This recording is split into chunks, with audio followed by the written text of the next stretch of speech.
吾尔人又失去了一个明星，享有杜塔之王声誉的世界著名维吾尔音乐家阿卜杜热依木赫伊提在中国监狱受酷刑而死。近年来，中国当局一边将数百万维吾尔人在集中营里关押，一边将他们送往内地当作便宜劳动力。阿卜杜热依木赫伊提是受到中国集中营政策迫害的一名维吾尔精英。据悉，他于2018年9月被判徒刑，在监狱里受到中国警察的酷刑而死亡。阿卜杜热依木赫伊提在土耳其很有名，他于2015年12月在加齐大学举办了一次音乐会。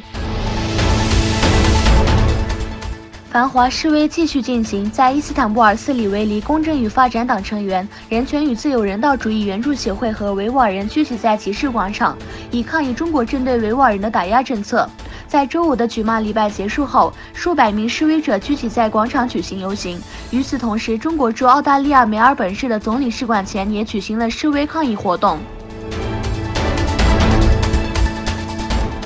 遣返进程已被暂停，人权维护者呼吁乌兹别克斯坦不要将东突厥斯坦哈萨克商人驱逐到中国。据哈萨克新闻社报道，中国仍然要求乌兹别克当局引渡在他省干机场被拘留的41岁哈萨克人哈勒姆别克夏赫曼，但是随着德国和欧盟人权的干预，遣返进程已被暂停。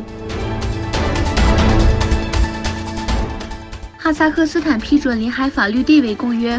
纳扎尔巴耶夫总统8日签署批准了临海法律地位公约。据悉，临海法律地位公约于2018年8月12日在哈萨克斯坦阿克陶举行峰会期间，由哈萨克斯坦、阿塞拜疆、伊朗、俄罗斯和土克曼斯坦总统共同签署。临海法律地位公约明确了各国的权利，文件基于主权独立、领土完整、相互尊重、合作开发等原则。